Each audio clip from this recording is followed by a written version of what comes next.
Welcome to Real Chat with Kat, the podcast that's all about real conversations for real transformation. I'm your host, Kat Pulcinelli, professional speaker, MC, and best-selling international author. Here, we tackle the tough stuff, the mud that we all have found ourselves in. We talk about the pivots, the challenges, and the victories that shape our lives and our businesses. From overcoming trauma and finding your voice to navigating life's unexpected twists, we get raw, honest, and open. You'll hear from inspiring guests who share their stories of resilience, healing, and growth. Whether it's breaking through emotional abuse, embracing self-worth, or thriving in entrepreneurship, you'll find connection, empowerment, and the tools to keep you moving forward. So grab your favorite drink, settle in, and get ready for stories that hit home and conversations that make a difference. Let's get real together.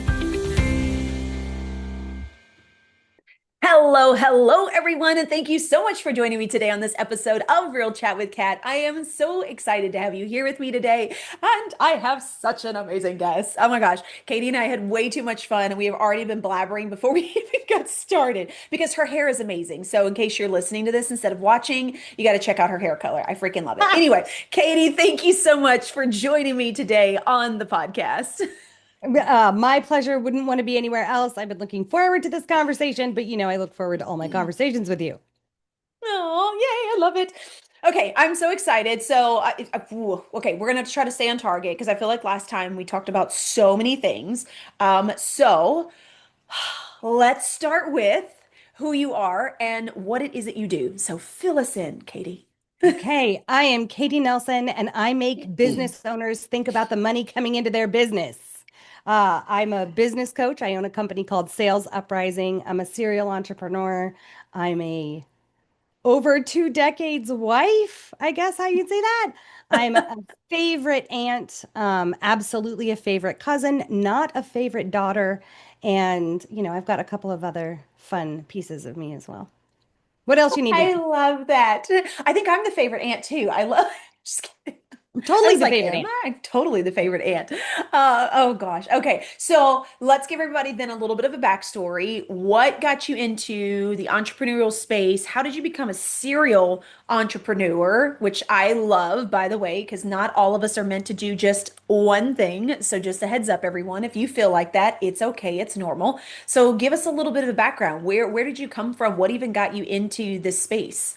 So the house that I grew up in with my dad and my bonus mom owned her own company with her brothers and sisters, and my dad owned his own machine shop. So, and his dad owned, my dad and my grandpa owned their own construction company. So there were, and on the other side of my family, if I really extrapolate, my grandma was in residential real estate, my nana was, and then my grand Sam, my maternal grandfather was in commercial real estate. So there's a lot of like owning your own business in my world. Although I'll be honest, I wouldn't have ever I'm a risk taker. I would never have bet that I was going to own my own business. I went into Really? sales. Absolutely. I grew up around an oak table in the 80s with a six-person family listening to my parents talk about how difficult it was to own a business. So, Mm. no, this is not like what I had planned or what I had thought. One of my best friends, her name is Jen Dalton. She wrote a book called The Intentional Entrepreneur. I'm sure you can go find it on Amazon. But I would be the accidental entrepreneur. So how that went further is I grew up in Arizona. My husband and I got married. We moved to Northern Virginia. I ended up falling into a career in professional services and IT staffing, and it was like a duck to water. I loved it. I'd been selling my whole life, and the position that I held there in business development was in deep, deep consultative client relationships and delivery, and I loved it. So the first two businesses I co-owned were in that space. And Okay. then when that ended, I was like, okay, let's, I'm 40. Is this what I want to do still? And I was like, no, it isn't. I want to teach people. So many people think that sales, especially business owners, right? Business owners, people who actually find themselves in the sales space, think it's so many things that it isn't. And so I'm like, okay, well, look, people, it takes money to breathe if you live here on earth. So we better make you your money. So that's how I became a business coach. I love that. You know what's really interesting is you're not the first person that I've spoke with that had people around them that were entrepreneurs and actually decided to do the opposite because of the same thing. Like all they heard was how hard it was and they were always working all the time. And so it's really interesting to think about that because most of the time you hear the stories of, my family always worked in corporate and I wanted to do something different. But like this is a really interesting reverse situation. It 100%. Like, so owning a business isn't easy. And if you grow up in an entrepreneurial family, you know that more than most. I think that the reason why I went into sales was to help entrepreneurs, right? Like, so the reason why I've sold Oh. mostly in small business the majority of my life is because I'm like, look, all you small business owners need some help. Like, my mom was on the finance side. My dad was a solopreneur. I mean, he had a couple of employees in the shop, but he had to deliver on his business, sell his business, market his business. He wore all of the hats. And sales isn't an innate gift to anyone, not even to the people that if you close your eyes and you're like, I love Barbara Corcoran, right? Like whatever amazing salespeople you love, they weren't like out the womb, like, hey, let me sell you something. It is still a skill. You can acquire it and it's Yeah. available to everybody. And it has to be available to people who decide to run their own businesses. So, Yes. yes, I think I went into sales to help business owners. But then Oh, I that became makes a so much really sense. yeah, then I became a really expensive salesperson. So I've sold over $150 million in product and services in my life. So as a salesperson, there's I could do that over and over and over again, or I can teach people about bootstrapped startup business success and have them go create their own sales. And I can say, look at what a bigger impact I can make. Yeah. Oh, I love that. And it really is interesting and something that I don't think that a lot of us understand is when you get into business for yourself, you literally are the everything, right? Like you just it just doesn't comprehend, especially for people that come from like the corporate back. Like I came from the medical background, right? Yeah. And so when I jumped into this space, which funny enough, I started in real estate, and I was like, awesome. I work for this company and I sell homes. Like even in real estate, it wasn't necessarily a term that I heard, which was entrepreneur. That wasn't really a term that was used, right? Because we kind of saw ourselves as like, oh, okay, we like have this person that can help us, but then like we get to kind of do things our own way. It wasn't until later into the business that people were like, you're a business owner. I'm like, I'm sorry, what does that mean? What what is So what is that? that's right. So the concept of I love this conversation because business ownership is so diverse. And when you get into something like the real estate industry, as a realtor, you are your own business, regardless of the back end leverage services that you have available to you, like a bigger brand, right, that you can associate yourself with, a broker, potentially a call list, and ultimately like some support to show you some ropes, right? Hmm. But you're still a business owner. Now, take away those leverage services and have to create the brand yourself, which is easier to do if you've got a logo on a sign already, like Keller Williams or Long and Foster, Coldwell Banker, like if they're still realtors, I don't know. Um, you know, Redfin, they're realtors. No, I'm joking. Okay, so if you've got your sign that has the logo of the realty company that you work for and they have a good name and a good brand, you automatically get a boost. So now take away that boost. It's just your face, maybe a business name, and what do you got? You got a lot of work ahead of you to get known and be trusted and have a brand and all these things to even start your business potentially. Yeah. And that's the other thing, that you said is you put your name out there and who you are to build the know, like, and trust. And that's another thing that a lot of people don't understand. And I think that some of that is just because one, we're just ignorant to it because most of us haven't had to do any type of sales, but like I did sales, even in the corporate space, I did a lot of that stuff. So I knew that you had to call people and follow up and try to, but it's different when you're doing it on your own because you're like, well, I can't just like call you and you're going to want to work with like I got this product, but what you end up doing is you're selling yourself. So even though there's something that's attached to it, like real estate or coaching or whatever it is, right? You are ultimately selling yourself. And I'm starting to see this more and more and more where people really are looking to connect with that person. And I think that like 2020 kind of like put a dead stop in we just buy products and we get what we want. I mean, there's still us that, we love the quick and fast and easy things, but there's a lot more people now that it's like they've been craving the conversation. They've been craving, can I work with this person? And I think that we're tired of having to switch all the time for all of the different things. And so if you can find someone that's worth a crap, right, then that you like hold on to them. But it's building that know, like, and trust factor, which I mean, ultimately, if you think about it, even big name brands, they have built that to a degree. You watch these commercials and you get sucked in and you're like, oh my gosh, they love children. This is Or into the amazing. history, right? So not, I'll try to stay away from brand names, but there's a very famous Clydesdale commercial that comes out every Christmas. And when we don't see it, we're like, wait, where are our Clydesdales? Yep. Regardless of whatever that brand is and whether or not we like that, we know their stories, right? Or polar bears. Oh, They're right. Remember the polar bears? yep. So absolutely. And that's truly creating relationship through branding. And there's a really big difference, Kat. If we just stop and breathe for a moment to put some context into these things, what you and I are talking about with Clydesdales and polar bears are product-based companies Mm. that by the time we got here, without saying any ages, we're already started, created, and established.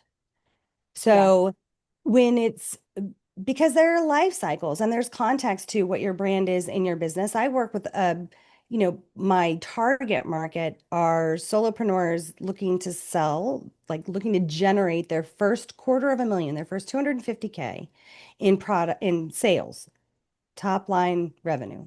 But they're all service-based businesses. So the relationship that's required to create business development for services-based businesses is vastly different Mm-hmm. than product-based selling. The sales life cycle is different, and what the client's looking for is different. So I think to some extent that's kind of what you're talking about. We're still okay with like, okay, where did my favorite ballpoint pen come from? Like, I don't really care. I just want my favorite ballpoint pen. But when I'm looking at my bookkeeper or my CPA or a realtor who is delivering a service of providing me with the next home I'm going to live in, right? So Mm-hmm. while you could say that the house is a product, that's not really the percentage y'all get paid, right? It's for all the work and effort you put in finding the right thing, and Yep. making sure that your potential client is comfortable with that option for them. So, uh, yeah. So for me, in the beginning, 100% you're selling yourself. A lot of my clients are people who were wildly successful in sales before they became entrepreneurs. And That makes sense. the wall that they come up against is, Katie, when I'm hiding behind the face of something, like I didn't know that this is what I was doing. And I don't like that that's what it seems like it was. But if it's Yeah. got somebody else's name and face on it and I believe in it, I can go full bore and be like, hey, oh my gosh, this is amazing. You should get to know this person. Like think about how Yes. much easier it is to It sell really is. everybody else. It really, really is. Oh my gosh. Yep. Nope. Wait, we have to totally Oh, touch base I on found this a one thing. Yeah, go girl. yes, definitely. How much easier is it when you are selling someone else than Okay. when you have to sell you? Okay. Okay, let's jump in.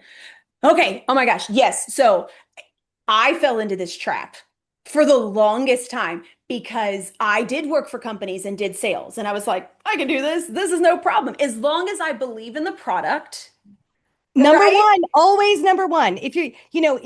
There are sales. Look, really quick. So before she goes further, because I will remind her where she is, it takes salespeople of all stripes. There is a buyer for every type of seller. So Kat and I are just vibing off of each other. My number one rule is I also had to believe in the thing, right? The Yes. person, the thing, the service, whatever it was, I had to believe in it.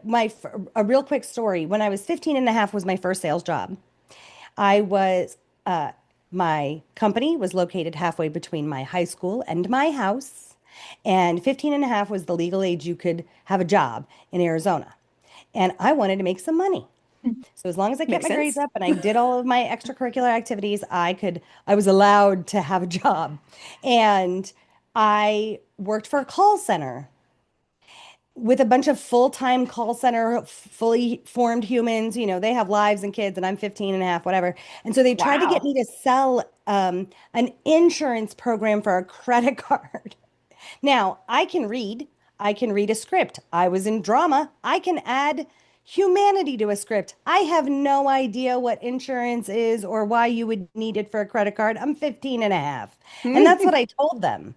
I said, I don't know what any of this stuff is. So me selling this doesn't make a whole lot of sense to me. And they're Hmm. like, good point. And so they go back in their annals of all of the things that they have options to sell. And so I got to sell like golden books, book clubs to like moms whose job it was to take care of the kids. Yeah, to stay-at-home moms. So I got to talk to What? moms about reading. And I was like, yes. And so then all the old guys got kind of mad because my name as a part-time seller was kind of up in the ranks because Oh, well, books, kudos to you, right? I mean, at 15 and a books. half, that's freaking stellar. But you know what's really funny though? So, okay, I remember saying this even when I got into business, and I remember being like, I could sell all kinds of stuff, like as long as I believed in the product. Why did that never translate to if I believe in myself, I can sell me as a product? Why, why is that so separated from how we think? At least that was my. Because, well, there's an easy answer to that. In addition to one, so everybody believe in themselves, it's beautiful. But the thing that you're selling is brand new. So it may not be that you Mm, don't believe in you. When you're first starting out in business, there are so many things that you are figuring out. You're literally building the bicycle, the plane, like whatever that saying is that people love at the exact moment, right? It's only birthed in your brain and then out on paper, and it's not real until it's delivered. You have to mm. deliver it to the client. So until that process gets going, when people talk about imposter syndrome, sometimes I wonder if it's not that they're the imposter, it's what they're trying to give their people. Like that's the imposter. They don't know if it's going to work yet. There's no proven thing. There's no, it. They don't have testimonials to say, yes, this is awesome for me. I loved this experience. When you are first going out and selling a thing, the imposter is kind of the thing you're selling, but we think it's us. Oh, I love that. That is a really interesting way to look at imposter syndrome, which I feel like imposter syndrome has always kind of confused me to begin with Oh, because I'm thank like, God, I because don't. I hate the term. Honestly, I hate the concept of imposter syndrome because imposter syndrome means I have to believe in somebody else's definition of me, uh, Mm, so that I can be something else. And I'm not really interested in that. So I love even that. even if I'm not the best version of myself at a given moment, I'm not an imposter. Even if I act outside of myself, even if I act out in a way that I have never acted before or said something that I've never said before, it's not an imposter. It's still me. It's just me making a bad choice and a mistake. Okay, see, I agree with that. I feel like we have like different versions, and that's what I always attested it to was like it's just a different version, right? Like there's this one version that did things this way for so long, and now I'm trying to grow, which means there's a different version, so I do things differently. So I agree with you. I had a really hard time connecting with imposter syndrome. I got it to an extent, but I think that's what it is. It's the word imposter that kept getting me. I'm Right. an English nerd, and so Me for me, I'm too. like, this word means let's just 100%. Like I'm not gonna, we don't have to talk about it now, but history is in here, like every, yes. So, and all the words, we don't judge against words. Words are meant for reasons. Do you know there's like 27 different words for snow in the native Alaskan languages?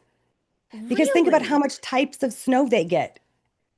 Think about the different Oh, words for, I grew up in Tempe, Arizona, which is in the Sonoran Desert, which doesn't have a whole lot of rain.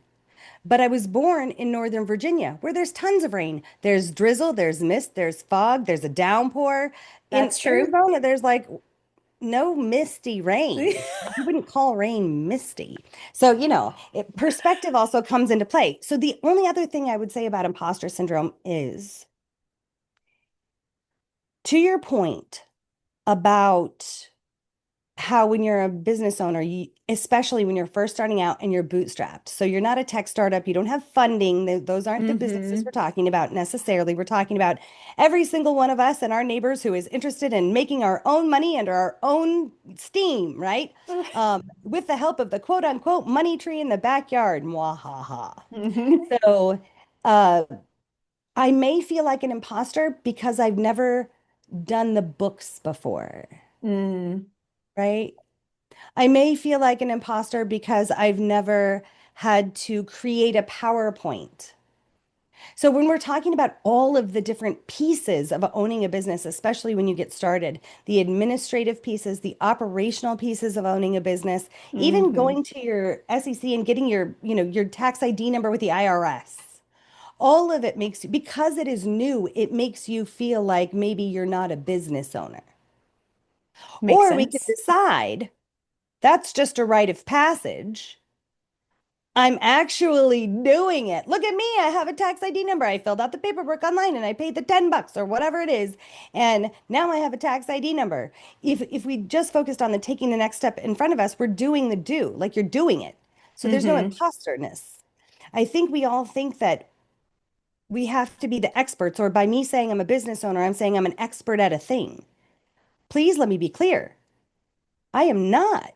I mean, I have 10,000 hours plus of both sales and business ownership in and of itself, but I am not, and I'm an expert level skill set in things, but I'm constantly learning. I'm constantly learning new ways. If you think that I'm a business owner, therefore I'm an AI expert, like that's your thought. That's not my thought. So do I feel I have the choice to feel like an imposter because I'm Mm-hmm. using AI as for a part of my business as a non-expert, or I can say, "Yep, that's me on the entrepreneurial journey of learning new things daily." Like Yeah. Yeah. And again, like you said, it's a perception shift. yes, It's the way that you view things, it's the way that you want to use the wording as well. And I kind of think that it equates to, and I really hate this term, but the fake it till you make it. I'm not a fan of the term, but what I will say is, if you think about it in that way, you're speaking to the next version that you want to be, right? When I got into the entrepreneurial space and I knew that I wanted to speak, I was like, I want to be a speaker. And then yes, it was, oh, well, I got to chat with these people and I got to speak in front of this small group. And then it was like, no, no, no, I don't want to be, I am. Like that yes. is who I am. I'm just getting better at it, right? As I've been doing it over the last few years. But it's kind of that, it's that shift of seeing yourself in that space because you know that's the direction that you want to go. And I think that that's very different, but we get caught up in words. And I think our words make us stumble over who we see ourselves as or who we think we're going to be able to be because we've identified as this one version for so long that we have a really hard time separating from that and saying, no, no, no, I'm actually this now, right? It's very hard for us. I had a really hard time with that.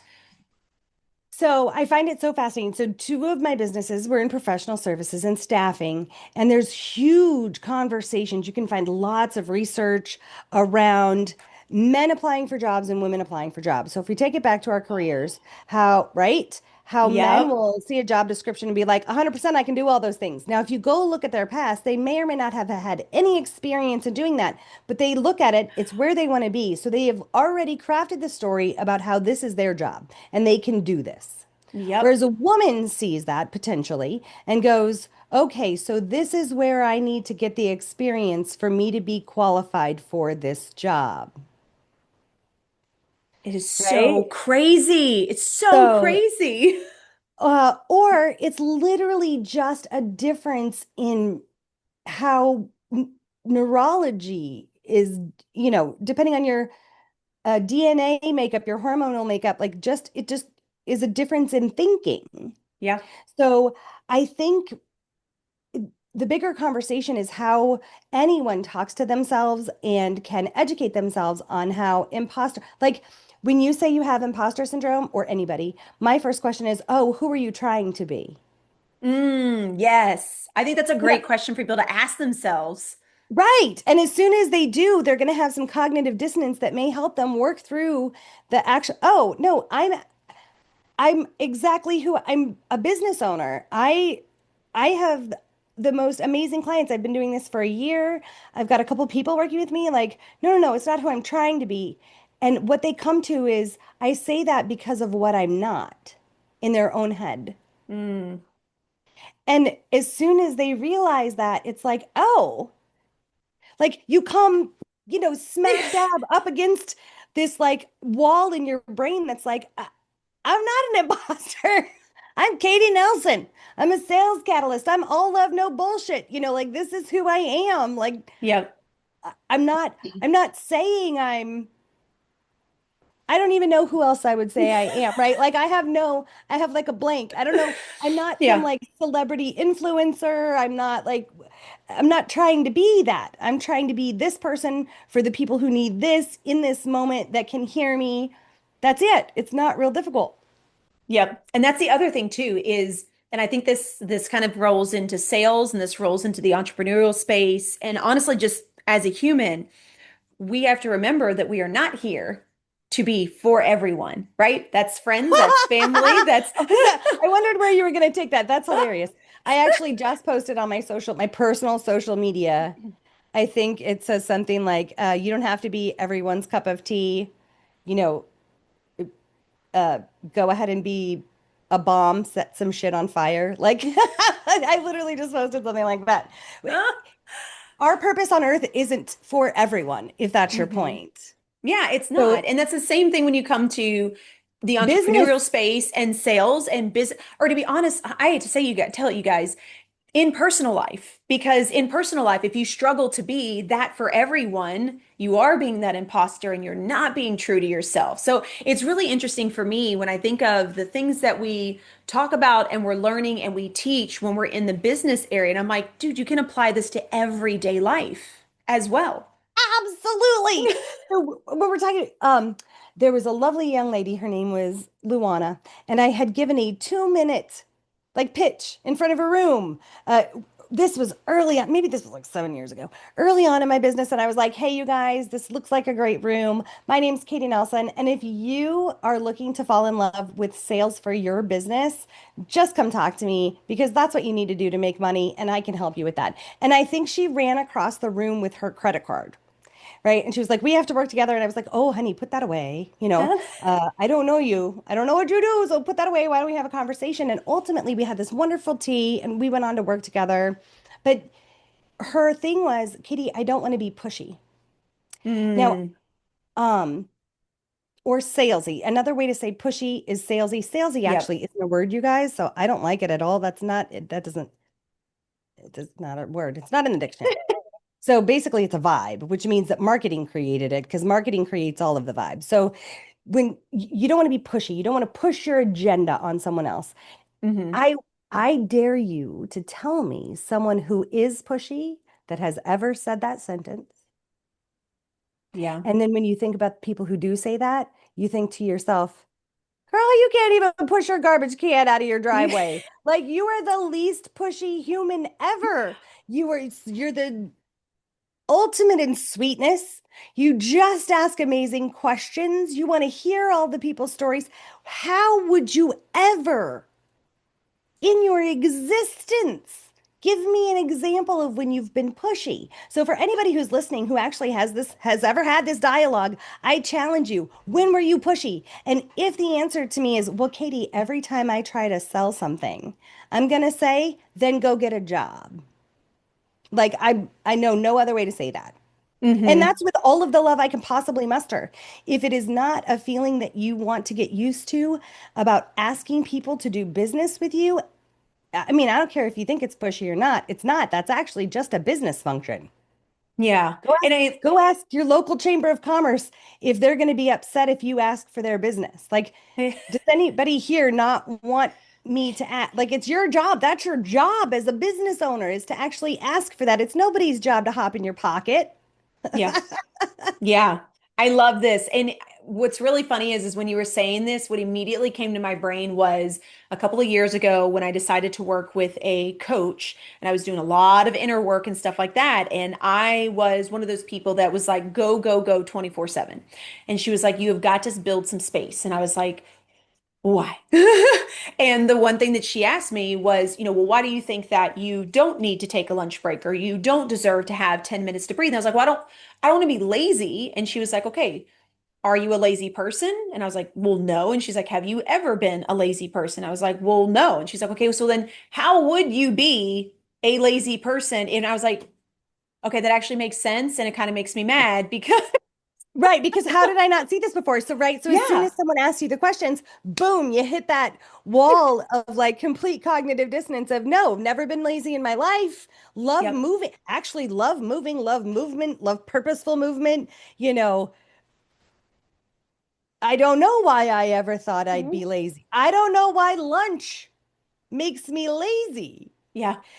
And that's it. For those of you who have never been in sales, that is a prevalent thing with us, right? I'm the same way. To this day, my husband brings me my protein shake and then 4 hours later, like a snack. I don't think about food and in work hours because I'm active in, I mean, let's be clear. I'm of an age now where it's just not a priority for me to think about it because now I have other mechanics that make it happen for me. But there was a point in time where it just wasn't on my mind. It wasn't Yeah. important. I got fed by the connection of the people that I was meeting while doing my business. It's not that I didn't deserve it. Hmm. Just didn't, I was trained to not think about it and then agreed with that training if I'm honest. Yeah, I mean, no, that makes sense. So let me ask you this then. So for those that are like, okay, I've been in my business, I'm doing a little bit, feel like I'm gaining some traction, I'm trying to move away from feeling like I'm imposter syndrome, but sales still scares the hell out of me. Yeah. What is something that you can give to them? What is a starting They're not going to point? like it. I'll warn you guys, you're not going to like it. That's okay. You're going to hate my answer. Keep doing it. So, uh, I probably wasn't as good at sales when I was 15 and a half that I am when I'm 50. I am not going to be, I just created a new program for myself. I'm not going to be as good in sales in the program that I just rolled out that is brand like shiny, just straight out the womb program as I am what I've been hawking for 9 years. Right? And that's a person who knows sales. So, give yourself like y'all are giving yourself so much pressure. There's an analogy. So if you close your eyes and the pressure of selling becomes suffocating, you get super scared of it. You're really fearful. You're shrinking, you're shrinking, you're shrinking, you're shrinking until you become a shrink-wrapped business. And one, that's kind of antithetical to being a business owner because all of us created our own businesses for things like freedom. Hello, number one reason you create your own business is for freedom. Money freedom, time freedom, freedom from a boss. Like freedom is the name of the game. Yeah. If you allow yourself to let your fears, we'll talk about your sales fears, get to you, you have no freedom whatsoever. So the practice isn't even necessarily in selling. The practice is in giving yourself as much space to maneuver as possible. So be easy about it. Know for a fact. You're not going to close 100% of your sales. You're just not. And if you challenge me, hello at salesuprising.com. If you want to yell at me and say, Katie Nelson, I 100% close 100% of my deals I close. There is most likely a reason for that. They're all referrals, which means that you aren't doing the actual like relationship creation. Someone else is doing it for you. Ooh, which is a great place to be in. We're not complaining about that, but Oh, listen, referrals are what we're searching for, right? hmm People are expected to immediately know what a great referral for them is straight out the gate before they've ever delivered, because that's what people want to give you because people are helpers, right? We want to give before we take all these things. Great. What if you don't have the answer for that? hmm So, or the right answer, the answer that's going to take your business further. So, it could be you're all referrals all the time. Or maybe you're in the thrive state of your business where you're only looking to close a deal a month. Like everything is set for you. We're not going to call it complacency because for whatever reason that seems to have a bad connotation, although I can't wait to get it to a place in my life where I'm complacent. It sounds like vacation. Um, doesn't it? Like it sounds relaxing. So I don't know why that has such a bad connotation. But I can't wait till I'm on my business vacation. If my business is running without me, everything is grand. Like, yay. Yes. The other thing is that they could just be saying yes because you're underpriced. Ooh. So, there's all sorts of reasons why you're closing 100% of your deals. Go ahead, argue with me. Hello at Sales Uprising. Can't wait to have a conversation. I love this so much. I love the challenge too. You know what's really interesting too is I was talking to someone about this not too long ago, and we were talking about in the realm of speaking and what you're charging. And what they were saying was, if every single time that you do a speaking opportunity and you give them your price and they take it, they were like, then that means your price too low. They were saying, I feel like when we got to talking about it, it was. Let me see if I can remember. Don't quote me on this. I think it was like you should be closing around 60-ish% of your deals is what they were saying in speaking in regards to the speaking realm. And they were saying if it's too low, then we need to look at your pricing or we need to look at your models or what's going on. But if you're closing 80-90% of them, then you should be upping your prices because you want that demand. And then that's the space where you get to choose who you want to work with Your versus engagements, taking and right? yep. So 60% close rate on anything is a wildly high close ratio. Uh, so contextually, this person knows the target audience. It's like just for the audience who's listening, like and is striving for 60%. I don't want you to feel bad if you don't have that. That's probably someone who's been selling for a while. hmm Traditional rates are 20, like 18 to 25% of business will close, regardless of whether or not you're good and bad. If you can create a know, like, and trust, you know, you've got this happening for you. Your what is it? Your blind squirrel. Your a Yeah. broken watch is right twice a day, right? So it's that kind of concept. Yeah. So you're really looking to improve on a low average of humanity's sales. So you can already give yourself a bump and be like, okay, so I got 10% under me. Yay, where I can only go up from here. Let's do that. There you Uh, go. I would say the other thing I would say is so I agree with everything they said except for maybe the 60%, except for the number. I would want the Okay. data to to be able to agree with that number before I agree with that number. And I remember the first time I had an amazing speaking opportunity. I had spoken at a women's business conference to a room of about 175 business owners, standing room only. It was super old school back in the day. I had left like a comment card. There's comment cards under your chair if you wouldn't mind taking a moment while we're doing Q&A to fill those out. And it had all the questions on it, like leave me your name if you want to get on my newsletter, do you have any comments? Are you looking to speak to Katie Nelson? Like whatever it was. And there happened to be a woman in the room who was the CEO of a $40 million company who was like, yes, I would like to hire you to come and speak to my sales force. And it was 1,000 strong sales force, all executive directors in multiple locations. I had no idea how to price it. And so I also phoned a friend. You can phone a friend and be like, all right, so this is what I would charge. And the best question I ever got was actually one of my questions thrown back at me, which is, okay, great. So when you knock their socks off and they ask you to do this again next year, are you willing to do this gig at that rate next year? Ooh, And my answer is like, oh no. And they're like, uh-huh, so quote that rate. how freaking genius. I'm totally stealing that, Katie. I love Do that. it. Like Ooh, it's literally you. One, I did call a friend who had heard me speak on stages before, so it's not like she didn't know my product, right? So it wasn't a false, you yeah, know, yeah. uh, cheerleading session. Um, but it was also just really true. Upselling is much harder than charging appropriately the first time. Yeah. So just charge appropriately because you already know, hey, I'm going to work with you forever or like long periods of time. This is going to be a tenured relationship. But if you then have to have a price increase, you have to justify it. Ooh, yeah. So instead of justifying it, just deliver on what you say you deliver on and charge right. Ooh, I love this. Oh, Katie, we're gonna have to have more of a conversation because we're getting into time. Okay, so one more thing before we have everybody, before you tell everybody where you're at. Is there something that you would like to leave the audience with? You have a quote, you have a piece of advice. What would you like to leave everybody with? Oh gosh, so much. I am a wealth of these things. No, so um it's going to sound so cheesy, but I don't mean it to.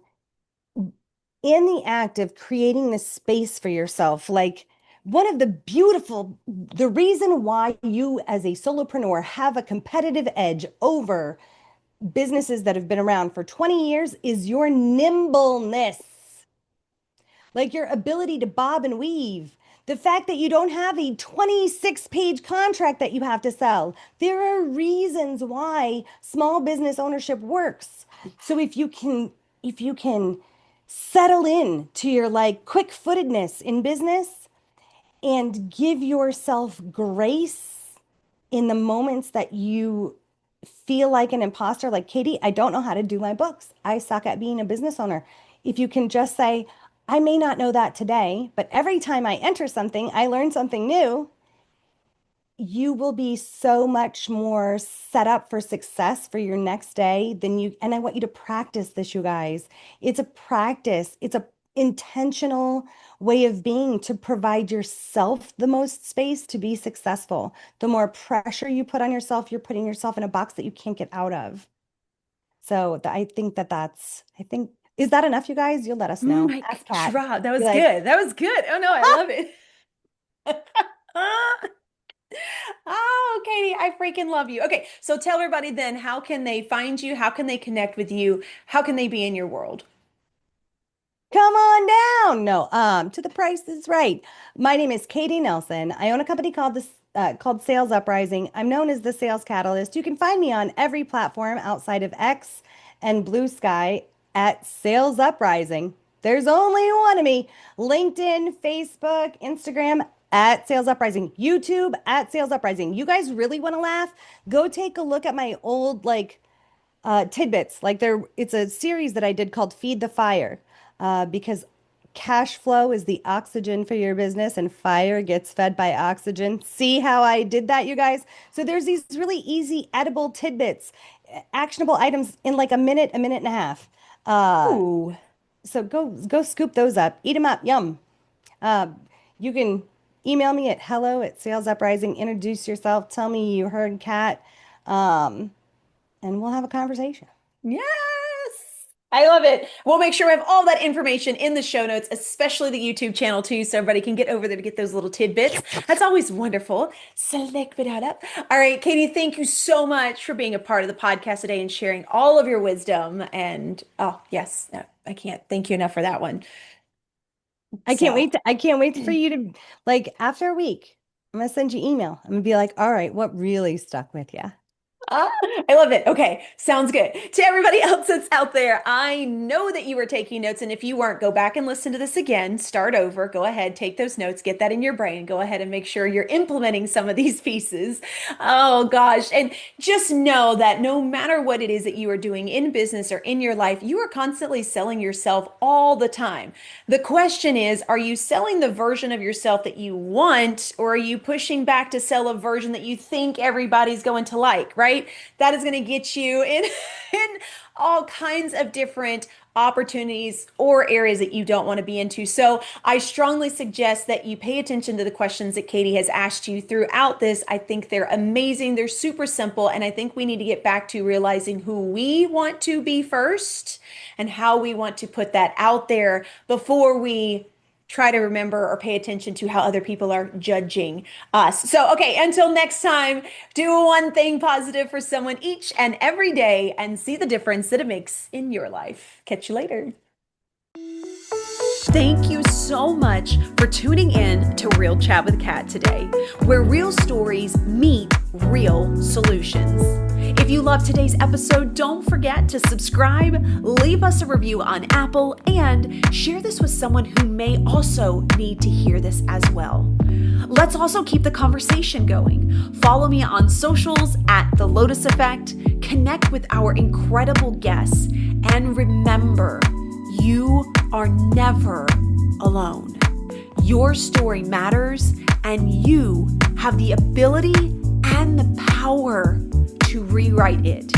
You always have a choice. Until next time, stay strong, stay inspired, and keep showing up as the incredible, unstoppable